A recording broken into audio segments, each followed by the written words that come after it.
بہت آسانی کے ساتھ اجازت دے دیتے ہیں نا اپنے گھر کی بیٹیوں کو بہنوں کو، جلسے میں جا رہی ہیں، جلسے میں بھیجیے، منع نہیں ہے، لیکن اس پر بھی نظر رکھیے کہ آپ کی بیٹی کس سہیلی کے ساتھ گئی ہے، جو سہیلی لے کے جا رہی ہے اس سہیلی کا کریکٹر کیسا ہے۔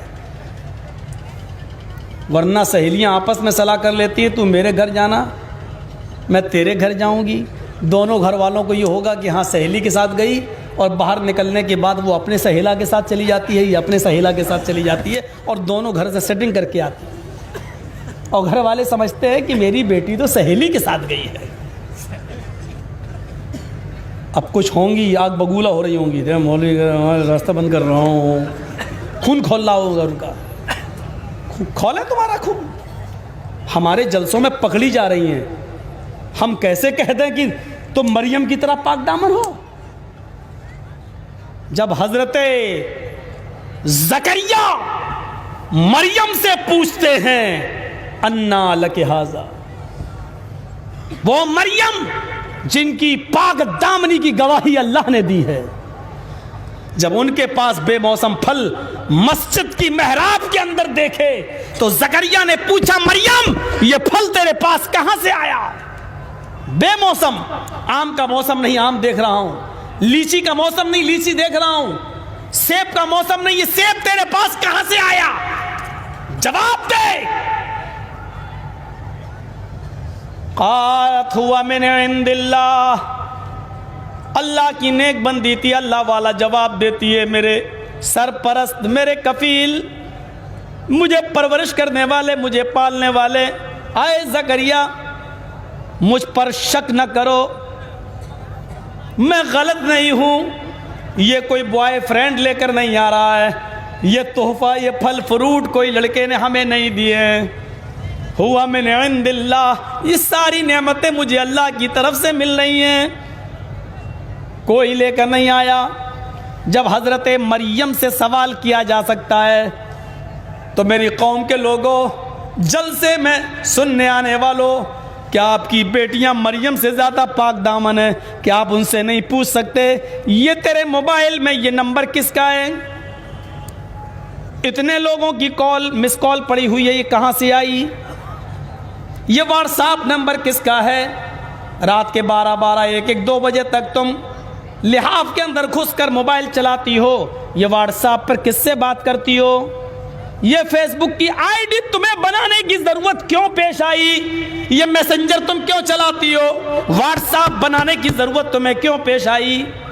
یہ کاپی تم تو 4 لے کر گئی، یہ 5ویں کاپی تمہارے بستے میں کہاں سے آئی؟ تم گھر سے گئی تھی تو تمہارے موبائل میں 1 بھی روپیہ نہیں تھا، ہمیں کال کرنا تھا، آج یہ 50 روپے کا بیلنس کیسے پڑا ہوا ہے؟ یہ سارے سوال جواب جب تم اپنی بیٹیوں سے کرنے کا حق رکھتے ہو کیوں نہیں کرتے ہو؟ اس لیے نہیں کیونکہ ہمیں اپنی بیٹی پر بھروسہ ہے، ہمیں اپنی بیٹی پہ بھروسہ ہے، اور دنیا میں کوئی باپ یہاں ایسا نہیں ہے جس کو اپنی بیٹی پہ بھروسہ نہ ہو۔ جب سب کو اپنی بیٹی پہ بھروسہ ہے تو پھر میرے بھائیوں پھر ہمیں ضرورت کیا ہے؟ پھر یہ غلط کام ہو کہاں سے رہے ہیں؟ فرق اتنا ہے ہمیں اپنی بیٹی پہ بھروسہ ہے لیکن آپ کی بیٹی پہ نہیں، وہ آپ بھی سوچ رہے ہیں آپ کو اپنی بیٹی پہ بھروسہ ہے، میری بیٹی پہ نہیں۔ اس لیے میرے بھائیوں اس واقعے کو یاد کرو جو اللہ کے نبی صلی اللہ علیہ وسلم نے اپنی ایک بیوی سے کہا تھا کہ تم نے عبداللہ ابن ام مکتوم سے پردہ کیوں نہیں کیا؟ بیوی بولی یہ تو نابینا ہیں، یہ تو اندھے ہیں، یہ ہمیں تھوڑی دیکھ رہے ہیں۔ تو اللہ کے نبی نے جواب میں یہ کہا تھا یہ اندھے ہیں تو کیا ہوا، تم تو اندھی نہیں ہو، یہ تمہیں نہیں دیکھ رہے ہیں تو کیا ہوا، تم تو ان کو دیکھ رہی ہو۔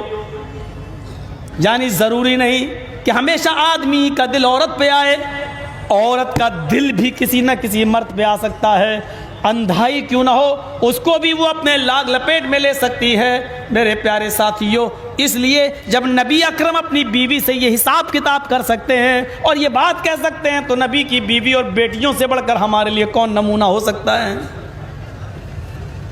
تم قرآن کی آیت پڑھتے ہوئے گزرو گے، نکل جاؤ سیدھے، اگر کسی ایک کی گردن اوپر کی طرف اٹھ گئی تو عمر کی تلوار تمہاری گردن پر اٹھے گی۔ بستی آ گئی یہودیوں کی، گھر بھی آ گیا یہودیوں کا۔ حضرت عمر کے ساتھی گزرنے لگے اور لڑکیاں جذباتی اور عشقیہ اور اشعار پڑھنے لگی، بھڑکیلے اشعار پڑھنے لگی، بلانے لگی، برائی کی طرف دعوت دینے لگی، زنا کی طرف مائل کرنے لگی۔ اور یہ سب لوگ نیچے نگاہیں کر کے پڑھتے چلے گئے، قل للمؤمنین یغضوا من ابصارہم ویحفظوا فروجہم، قل للمؤمنین یغضوا من ابصارہم ویحفظوا فروجہم۔ لڑکیاں بلاتی رہ گئیں، کسی ایک کی نظر اوپر نہیں اٹھی، یہ قرآن کی آیتیں پڑھتے ہوئے گزر گئے۔ تھوڑا سا اور آگے بڑھے تو ان صحابیوں نے ان لڑکیوں کو بھی دعوت دے دی، آئے عورتوں، آئے یہودیوں کی بیٹیوں، میں تمہیں کیسے دیکھ سکتا ہوں؟ ہم مردوں کے لیے قرآن نے یہ حکم دیا ہے، ہمارے رب نے حکم یہ دیا ہے کہ تم جب بھی سڑکوں پر چلو تو اپنی نگاہیں نیچی رکھو، اپنی شرمگاہوں کی حفاظت کرو۔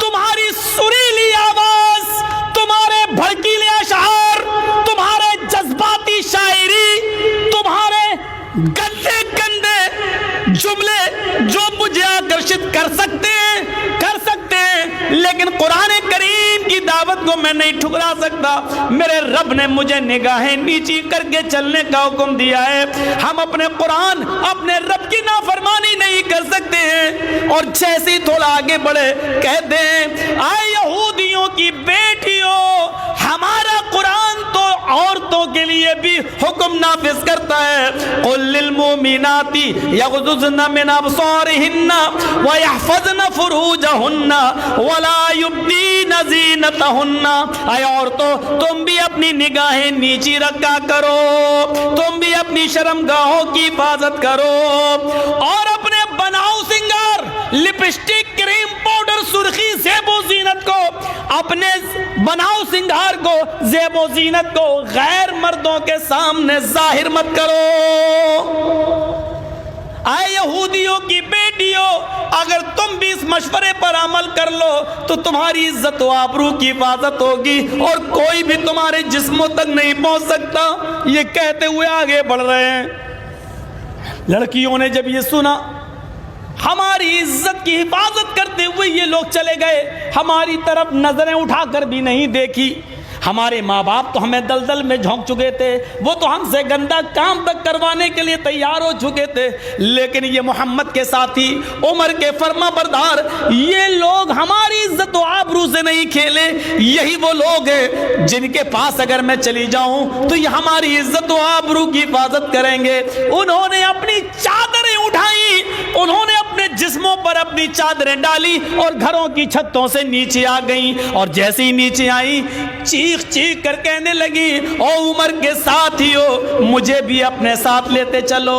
اے عمر کے ساتھیو، میں بھی اسلام لانے کے لیے تیار ہوں، مجھے بھی اس مذہب سے رشتہ جوڑ دو جس نے تمہیں اتنا پاک دامن بنایا ہے۔ تمہاری بیوی بن جاؤں گی اور تمہارے نکاح میں آ جاؤں گی تو میری بھی شرم کی حفاظت ہوگی، میری بھی عزت و آبرو کی حفاظت ہوگی، مجھے بھی زندگی کا سکون مل جائے گا۔ اے عمر کے ساتھیو، مجھے اپنے ساتھ لیتے چلو، مجھے کلمہ پڑھاؤ، میری یا تو اپنے ساتھ شادیاں کر لو یا اپنے رشتہ داروں میں میری شادیاں کرا دو، اس لیے کہ اس مذہب کے اندر ہی مجھے سکون ہے، میری عزت و آبرو کی حفاظت ہے۔ حضرت عمر نے اب پیچھے مڑ کر دیکھا اور قریب آئے اور تمام بچیاں جو اپنی خوشی سے اسلام لانا چاہتی تھیں ان کو کلمہ پڑھایا، اسلام قبول کروایا، اور اس کے بعد کہا، بیٹیوں تم اسی جگہ پر رہو۔ اے یہودیوں، تمہاری بچیوں کو میں نے تمہارے پاس امانت کے طور پر چھوڑا ہے، یہ سب کو میں لے کر جاؤں گا اور ان کا نکاح میں دیندار لڑکوں سے کراؤں گا۔ جب تک میں بیت المقدس سے واپس آ رہا ہوں تب تک یہ لڑکیاں، یہ تمہاری بیٹیاں، یہ ہماری قوم کی بچیاں تمہارے پاس رہیں گی۔ دیکھو یہ اپنی مرضی سے اسلام لائیں گے، ان پر میں نے زور زبردستی نہیں کی ہے، اب ان کا نکاح کرانا یہ اسلامی حکمراں کا کام ہے۔ اب میں ان کا نکاح کراؤں گا اور ان کو دین سے جوڑوں گا، دیندار گھرانے میں بھیجوں گا، تب تک کے لیے ہماری تمہارے پاس امانت ہے یہ بچیاں۔ یہ کہہ کر چلے گئے, یہاں یہ کامیابی ملی.